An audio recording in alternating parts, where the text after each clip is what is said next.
করতে পারে? এনকাউন্টার করার নিয়ম কি? কেন এতটা রাতে সেই সূর্যপুরে পুলিশ পৌঁছলো ঘটনার পুনর্নির্মাণ করতে? এবং এনকাউন্টার করার জন্য কতজনের টিম পৌঁছতে হয়, বা এনকাউন্টার করার নিয়ম কি থাকে, কখন এনকাউন্টার করে, এবং এই বিষয়গুলো নিয়ে আজকে আমরা কথা বলবো। আমাদের সঙ্গে আজকে যিনি স্টুডিওতে রয়েছেন প্রাক্তন IPS officer doctor Humayun Kabir.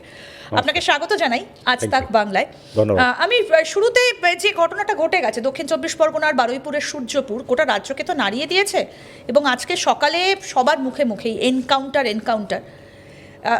এই যে এনকাউন্টারের নিয়মটা আসলে কি, যদি একটু বলেন যে কেন এত রাতে প্রভাস মণ্ডলকে নিয়ে যাওয়া হলো, মানে রাতে কেন ঘটনার পুনর্নির্মাণ, আমি এইগুলো একটু জানতে চাইছিলাম যে নিয়মটা ঠিক কি। না, পুলিশের কমন প্র্যাকটিস যে রাতে নিয়ে যায়, তার কারণ হচ্ছে ওই সময় তো বাইরের লোক থাকে না।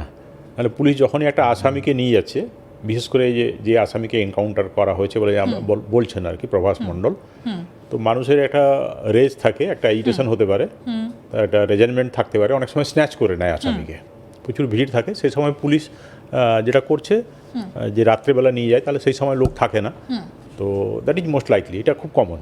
পুলিশ রাত্রেই নিয়ে যায়, রিকনস্ট্রাকশন করে, কিছু রিকভারি করে, এগুলো পুলিশের এটা খুব common practice to avoid people's rage, agitation, যা কিছু আছে ওকে ঘিরে যাতে স্ন্যাচ না হয়ে যায়, সেই জন্য এটা রাত্রেবেলাই করে, এটা কমন, এটা ঠিক আছে, অ্যাপ্রোপ্রিয়েট।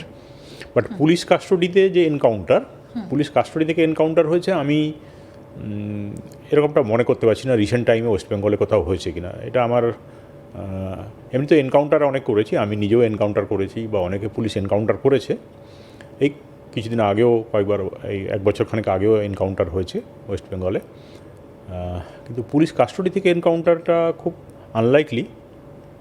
কবে হয়েছে আমি মনে করতে পারছি না আর কি, লাস্ট কবে হয়েছে। অনেক জায়গাতে হয়েছে। আচ্ছা, দেখুন, এটা আকছার আমাদের হয়ে থাকে, আমরা দেখি যে যেমন ধরুন পুলিশ কাস্টোডিতে রয়েছে, আপনি মনে আছে যে ঝাঁসিতে বোধহয় 2023-তে যে আতিক আহমেদ, তার ভাই আশরাফ এনকাউন্টার করে ওদের মারলো, সে পুলিশে মারেনি, অন্য লোকে এসে পুলিশ কাস্টোডিতে মেরে দিয়ে চলে গেল। তার পরের দিন ওর ছেলে ছিল আসাদ বলে, তাকেও এনকাউন্টারে মারলো। তো আমাদের এখানে একটা আসামি ছিল যে আমেরিকান সেন্টার অ্যাটাক করেছিল, বা পার্থ রায়বর্মনকে যে কিডন্যাপ করেছিল, তো সেই আসামি একজন ছিল আসিফ রেজা খান, সে অ্যারেস্ট হয়েছিল।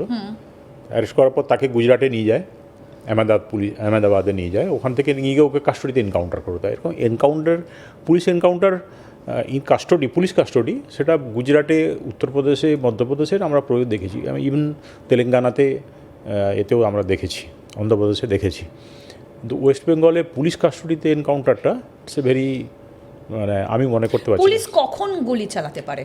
পুলিশ যখন গুলি চালায়, রাইট অফ প্রাইভেট ডিফেন্স প্রথমত নিজের আছে, আদারওয়াইজ মনে করুন একটা জায়গাতে কোনো হোস্টেজ করে রেখেছে কাউকে, এটা হয়তো কোথাও বোম দিয়ে উড়িয়ে দেবে, বা মনে করুন এই যে IC-814 যেটা আমাদের হাইজ্যাক হয়েছিল, হাইজ্যাক করে প্লেন নিয়ে গেছে, সেখানে হয়তো ক্ষতি করে দেবে, মেরে দেবে, বা কিছু করবে, বা কাউকে ধরে রেখেছে তাকে মেরে দেওয়ার উপক্রম করেছে, তখন পুলিশ এনকাউন্টার। মানে একটা তো সেলফ ডিফেন্সে চালাতে পারে, আত্মরক্ষার্থে পুলিশ গুলি চালাতে পারে।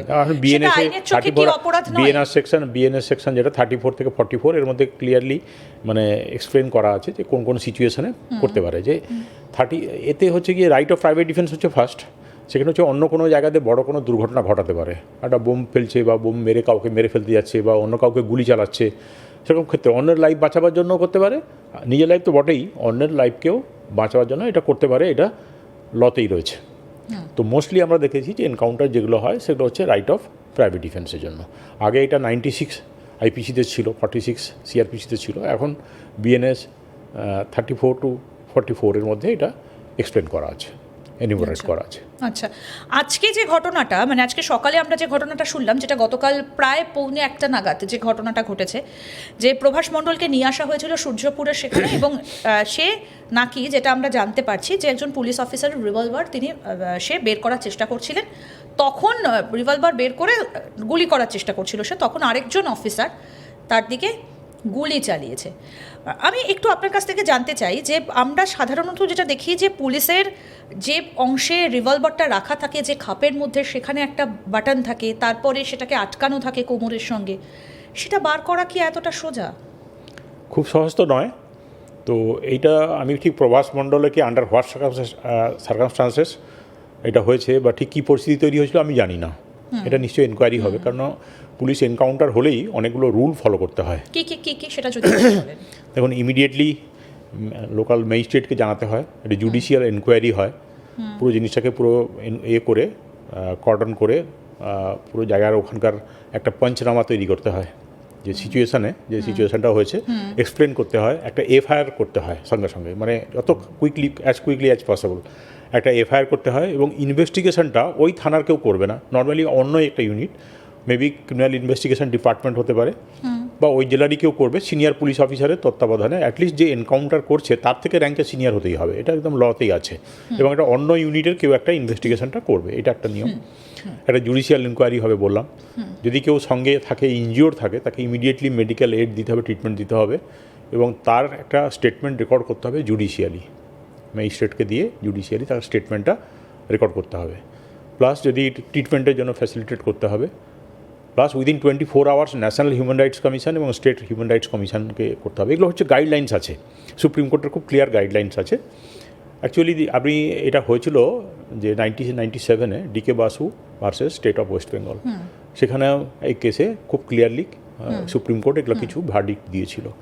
তারপরে Maharashtra versus public unity for civic liberties বলে একটা আছে ইউনিট, তারা কেস করেছিল এগেনস্ট হচ্ছে স্টেট অফ মহারাষ্ট্র। কারণ এই মহারাষ্ট্রে দেখুন যে 95 থেকে 97-এ মানে মোর দেন 135 লোককে এনকাউন্টার করে মেরে দেয়, এবং খুব আনলাইকলি এগুলো। এটা নিয়ে সুপ্রিম কোর্টে জাস্টিস লোধা আছেন, জাস্টিস নারিমান, তারা একটা জাজমেন্ট দিয়েছিলেন 2014-এ, যে এই গাইডলাইনগুলোকে ফলো করতে হবে, যেগুলো আমি বললাম এগুলোকে ফলো করতে হবে। এবং তারা বলেছিলেন যে এগুলো এক্সট্রা জুডিশিয়াল কিলিং কিনা সেগুলোকে দেখতে হবে। তারপরে অনেক সময় কী হয়, এটা গ্লোরিফাই করার জন্য অনেক জায়গাতে পুলিশ অফিসারদের গ্যালেন্টারি অ্যাওয়ার্ড দেওয়া হয়, যদি কারো ইনস্ট্রাকশন গ্যালেন্টারি দেওয়া, গ্যালেন্টারি অ্যাওয়ার্ড দেওয়া যাবে না আনলেস সেটাকে জুডিশিয়াল এনকোয়ারিতে। যিনি এনকাউন্টার করছেন তার ভূমিকাও কি তাহলে যতদিন এই স্ক্যানারে আন্ডারে থাকছে, আন্ডার ইনভেস্টিগেশন, কারণ ওইটা জুডিশিয়াল ইনকোয়ারি হবে, প্লাস একটা ইনভেস্টিগেশন তো হচ্ছেই, আপনি জানেন।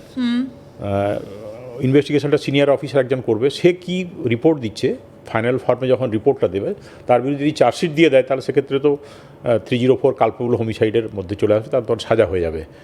ইভেন 2011-এ এই যে জাস্টিস মার্কেন্ডু কার্জু আছে, তার সঙ্গে মিশ্র, তার ডিভিশন বেঞ্চ সুপ্রিম কোর্টে যখন ছিলেন, তারা বলেছিলেন যে দে শুড বি হ্যাংড। মানে এক্সট্রা জুডিশিয়াল কাস্টোডিতে খুবই স্ট্রিক্ট তারা ভিউ নিয়েছিলেন। তা বলছেন যে police is to uphold the law, not to breach the law. আচ্ছা, মানে পুলিশ কাস্টাডিতে এনকাউন্টারের ঘটনাটা, police is the agency who is implementing the law and to uphold the law, whereas they are taking law in their own hand. In that case, if it is proved, যদি মনে হয় যে এটা proved যে fake encounter বা false encounter, they should be hanged. তো যাই হোক, সেটা এখন নয়,